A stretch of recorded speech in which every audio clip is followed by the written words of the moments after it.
pessoa pode estar a rezar, não sei tal, mas na sua família tem aquela cultura de pro ano escolher uma data em que deve ir construir a campa dos antepassados. Epa, vamos fazer uma contribuição e hoje vamos construir campa do nosso falecido tio, do nosso falecido pai, e ele estar aliado a esses comportamentos também, o seu Islã entra em causa, porque são coisas que Allah subhanahu wa ta'ala proibiu, né? E ele está a fazer isso, embora ele reza, jejua, então o Islã aqui entra em causa, porque é como se alguém estivesse a costurar e onde ele já costurou, está a passar fogo, queimar tudo aquilo que ele costurou.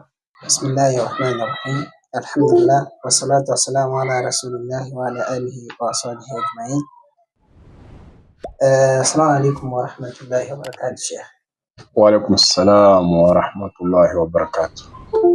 Seja bem-vindo ao nosso programa.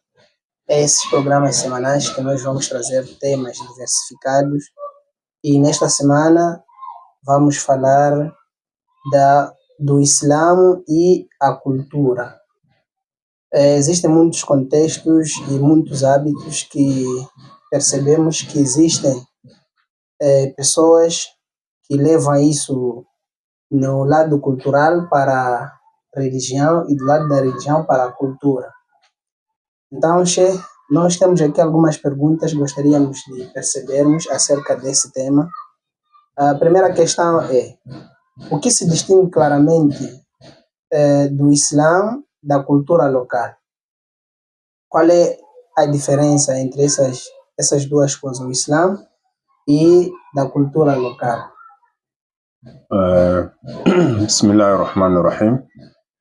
Alhamdulillah wa salatu wa salamu ala rasulillah sallallahu alaihi wa sallam. Em primeiro lugar, louvar e agradecer a Allah subhanahu wa ta'ala, mandar bênçãos para o nosso querido profeta Muhammad sallallahu alaihi wa sallam, seus companheiros, familiares e todos os seus seguidores no dia de Yawm al-Qiyamah. O que distingue do Islã e da cultura? Seria importante primeiro fazermos uma pequena contextualização sobre o que é isto da cultura islâmica. Cultura é uma coisa que muita gente já sabe, mas quando adicionamos a parte islâmica, então aqui já a priori chama uma atenção.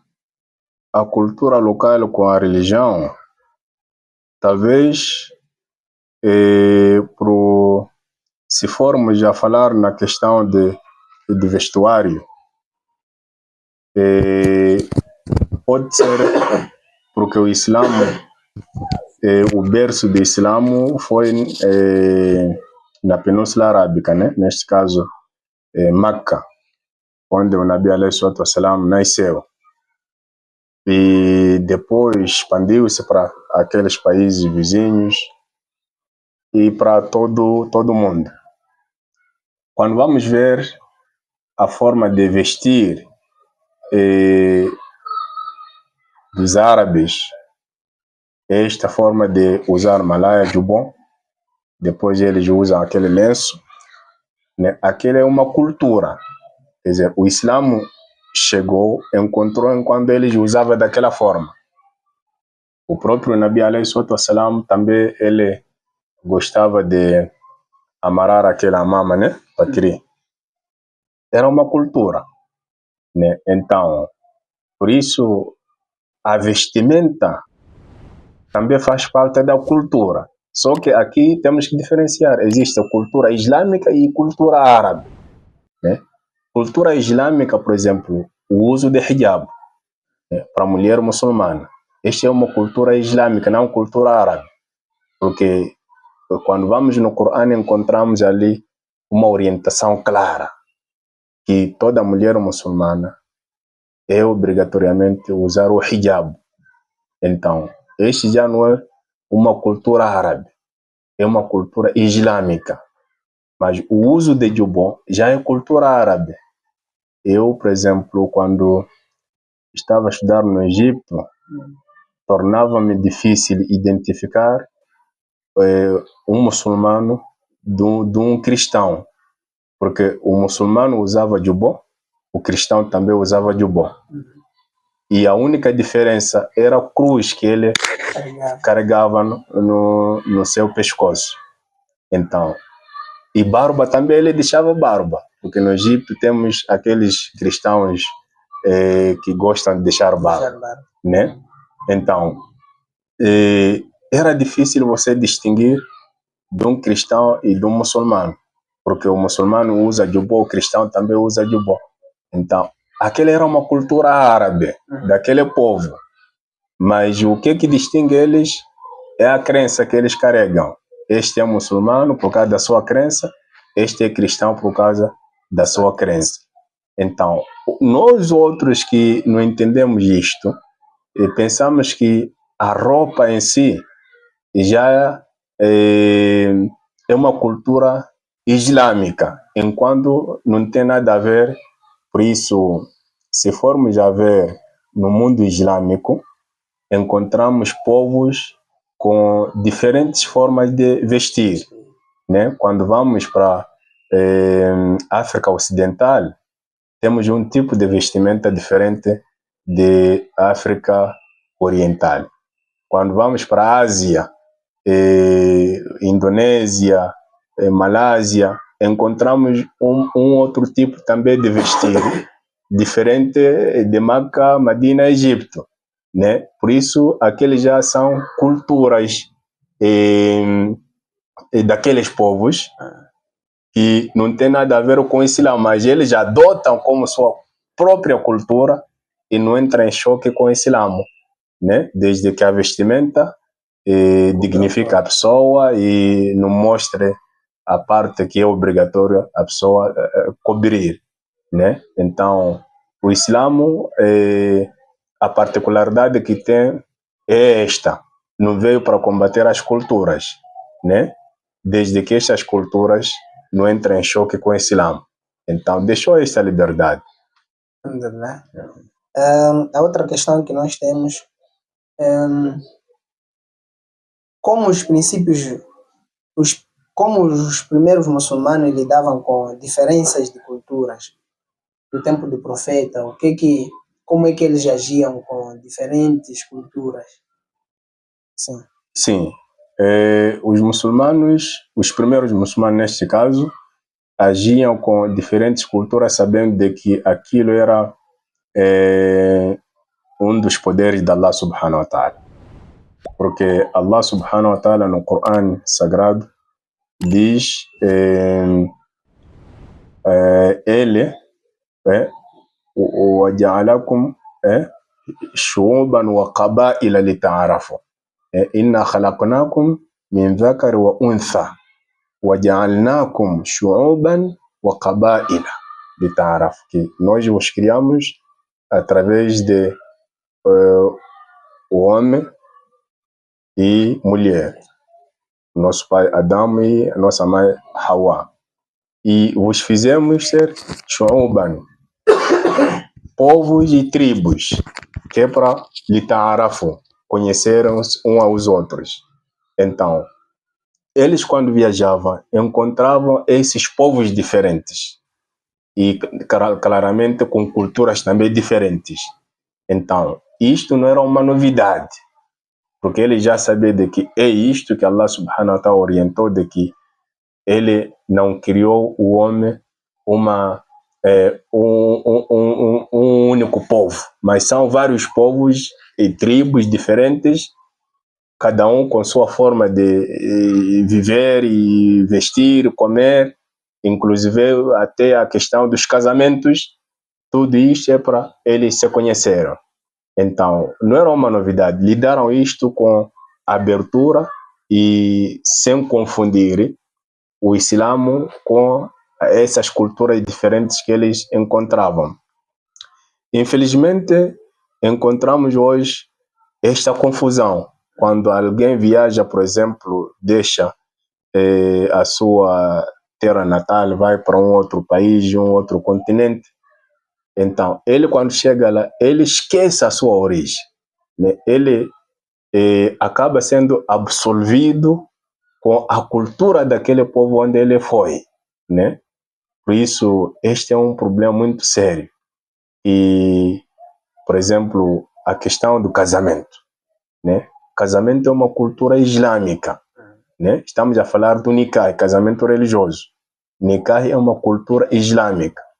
E quando eu viajo para um outro continente, não significa que eu já estou descurado, já estou, quer dizer, fora daquela minha cultura. Lá onde eu for, também devo continuar a observar aquela cultura. Se for para eu casar, devo casar conforme a minha religião orienta, né? Então, cultura é um oceano vasto em que encontramos ali a forma de comer, a própria forma de preparar os alimentos, né? A forma de usar, a forma de saudar. Então, é um oceano vasto em que o muçulmano deve saber se posicionar, sob pena dele ir se mergulhar nas culturas que não têm nada a ver com a sua religião e confundir que este é cultura islâmica ou seja, confundir que o Islã é isto. Sim. Nós aqui em Niassa temos uma cultura, eu posso dizer aqui no norte, nós temos essa cultura em que os mais novos tendem a saudar os mais velhos, mas sentando-se. Demonstram humildade sentando, saúdam os mais velhos.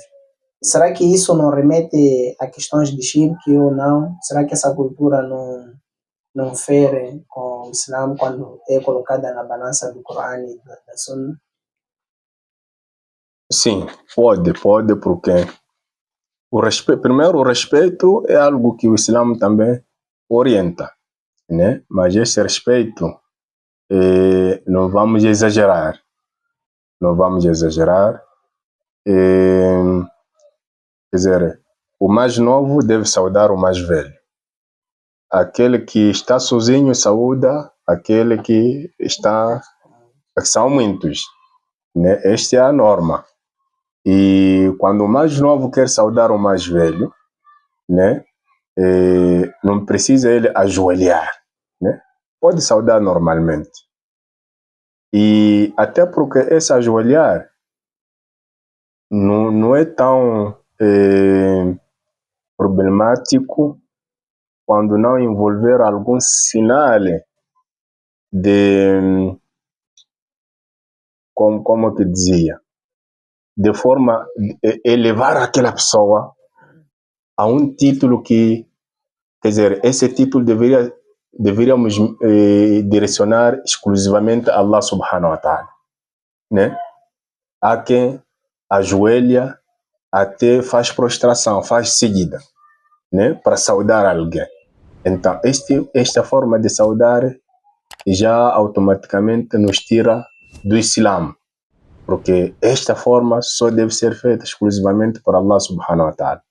Então, para não chegarmos até este patamar, é melhor evitar as coisas de sentar, inclinar, não sei o que. Saúda normalmente. Importante é você saber de que eu, como sou mais novo, devo ser o primeiro a saudar o mais velho. Eu, como estou sozinho, devo ser o primeiro a saudar aqueles que são muitos, né? Este é que é a regra e não necessariamente termos que se curvar e ajoelhar e prostrar. Isto pode nos tirar do Islã e cairmos no shirk. Aí nas vestimentas, nós hoje a nossa cultura em si local já está misturada com cultura do Oriente. As nossas vestimentas não são como aquelas antigas e agora encontramos até irmãs ou irmãos a usarem coisas apertadas, usar coisas apertadas e ir fazer solat. Será que esta prática, esta cultura de usar como usam outros povos, a pessoa, o solat dele pode ser aceito se a pessoa, por exemplo, usou coisas apertadas, a mulher usou coisas apertadas, o homem usou coisas apertadas, que quando reza até existem coisas que se vê que até o outro irmão muçulmano não podia ver, ou outra irmã muçulmana não podia ver. Será que isso pode impossibilitar a aceitação do salat desse irmão muçulmano? Depende de cada caso. Não podemos generalizar. É verdade, para as mulheres,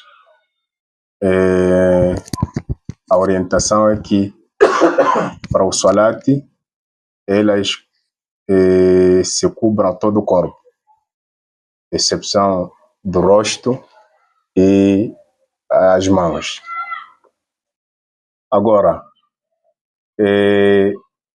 usou coisas apertadas, transparentes, justas, aqui já vamos naquilo que é a regra da vestimenta de uma mulher.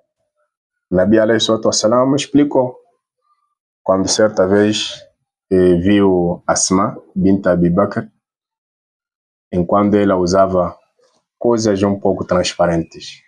Então Nabi disse, Asma, uma mulher quando atinge a puberdade, não lhe é permitido se ver dela senão o rosto e as mãos. Então, quando usa coisa justa, deixa uma parte do corpo destapada, significa o salat tem problemas, está em causa. Quando usa uma roupa que cobre todo o corpo, mas é transparente, também o salat tem problema. Apesar da roupa cobrir todo o corpo, mas se é transparente esta roupa, o salat tem problema. Se usou, cobriu todo o corpo, mas são coisas apertadas que desenham o próprio corpo, também o salat tem problemas, porque essa roupa traz fitna, né? Desenha onde passou os seios, não sei tal. Então, tudo isso constitui como uma tentação.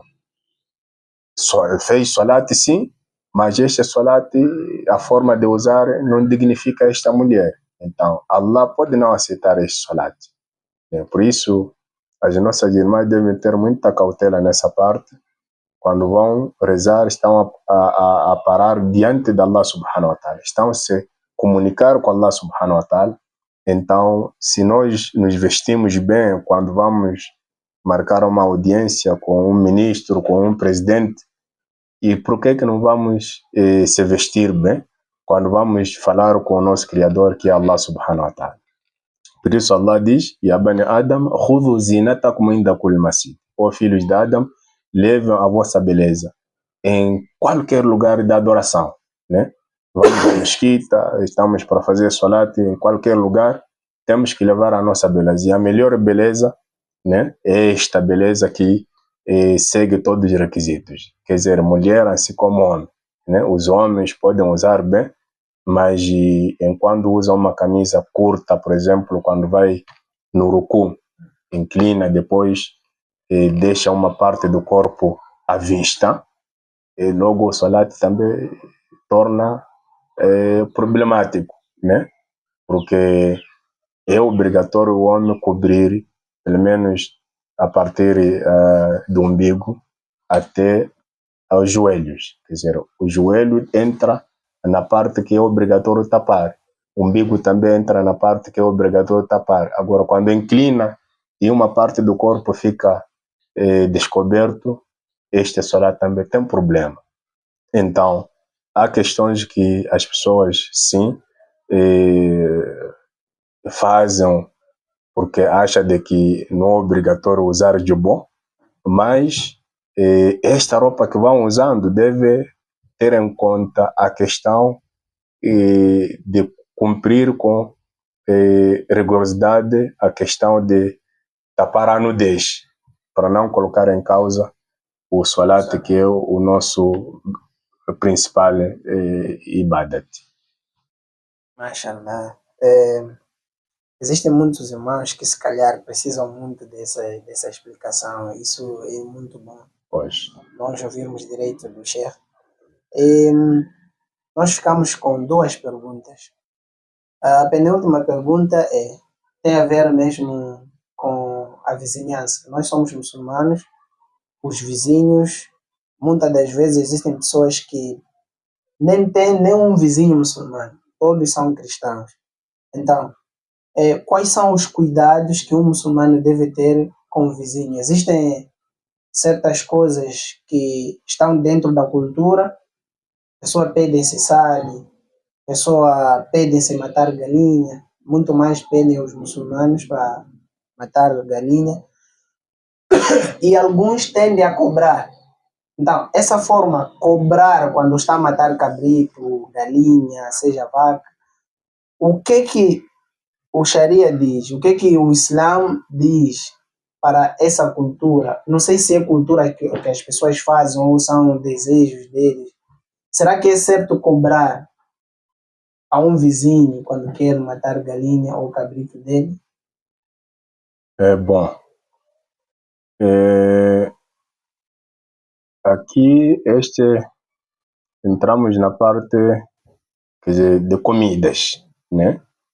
E o muçulmano também, na sua cultura, na parte de comidas, tem limites. Tem limites, que tipo de comida ele deve consumir e a forma de preparar essas comidas, né? Não pode sair dentro daqueles princípios islâmicos plasmado no Corão, assim como no Sunnah. Então,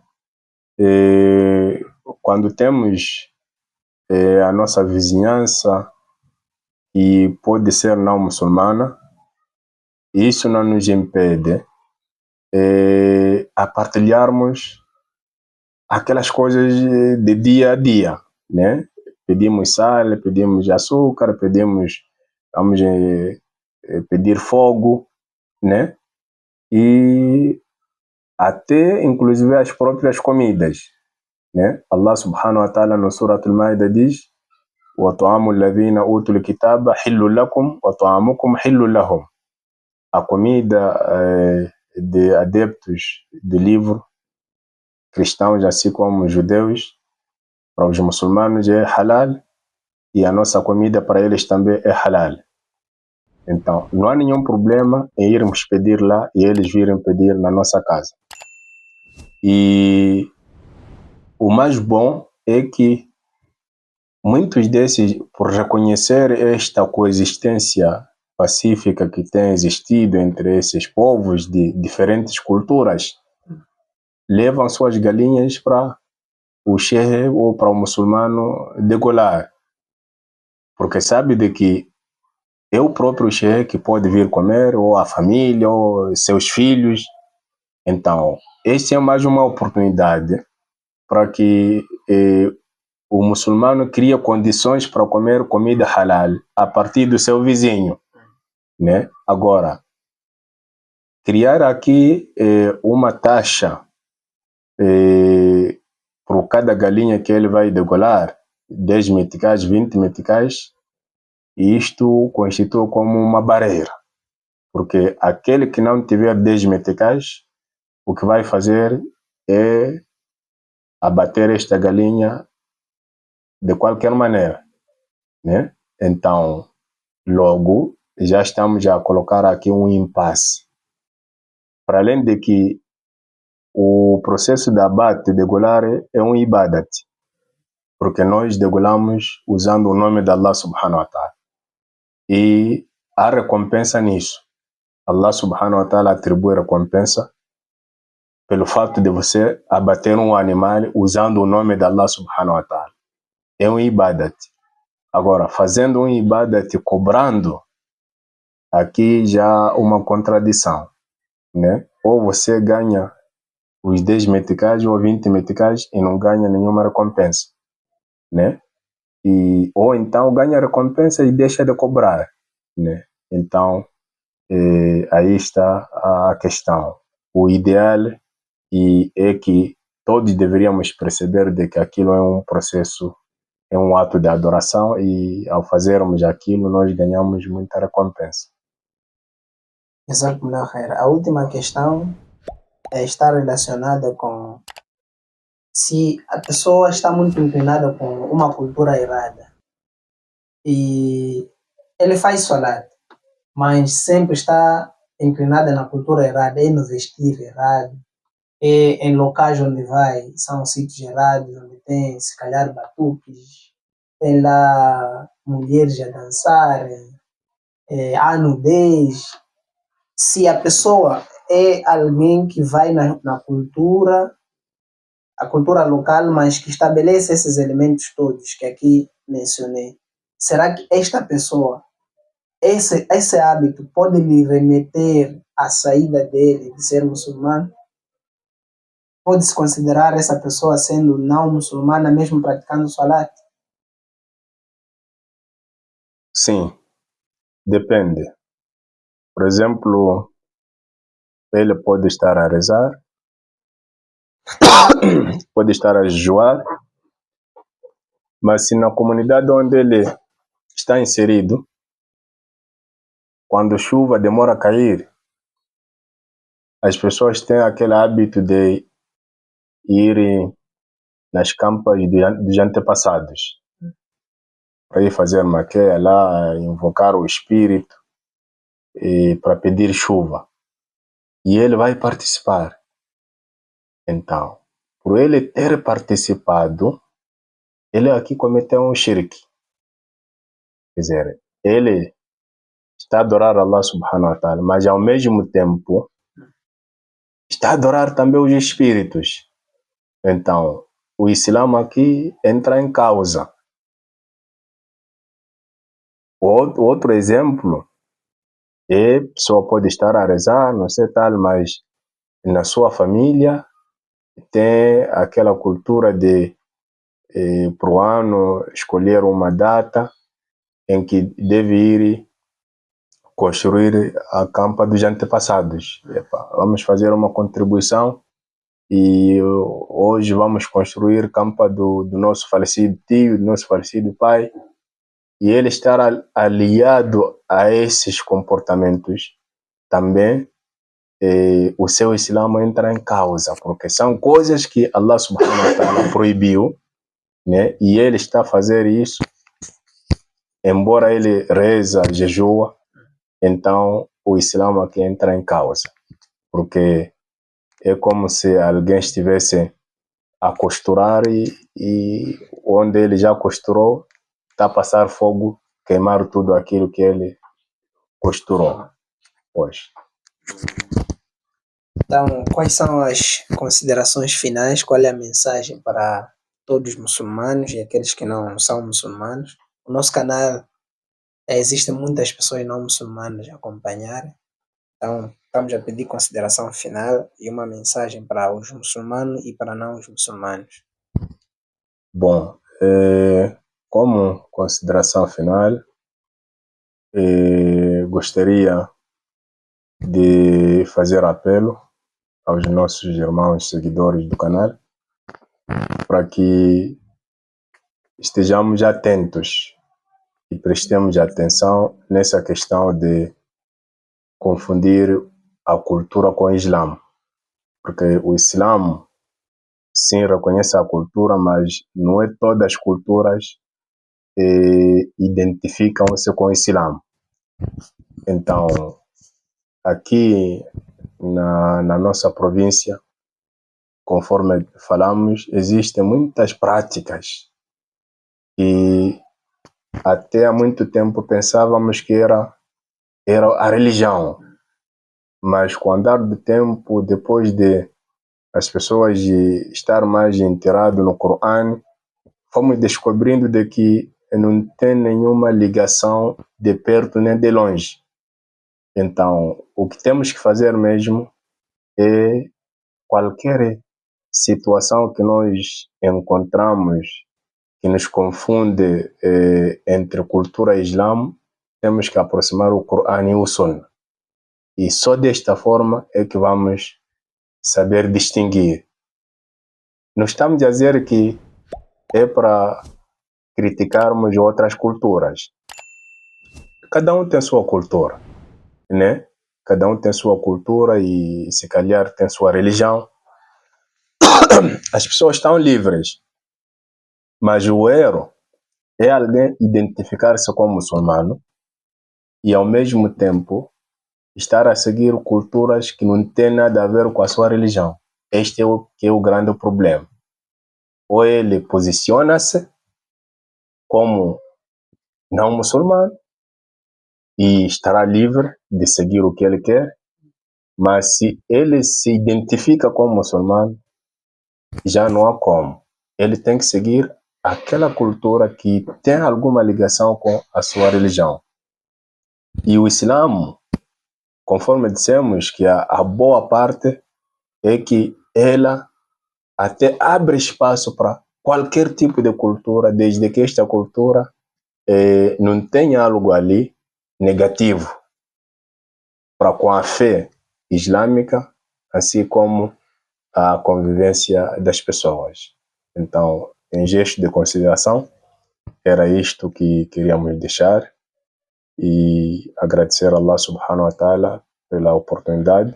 Amém. Se ele permitir, inshallah, acho que até as próximas oportunidades, inshallah. Inshallah, jazakumullah khair. Amém. Muito obrigado por aceitar o nosso convite. Amém, amém. Jazakumullah. Nós terminamos assim. Assalamu alaikum wa rahmatullahi wa barakatuh. Wa alaikum assalam wa rahmatullahi wa barakatuh.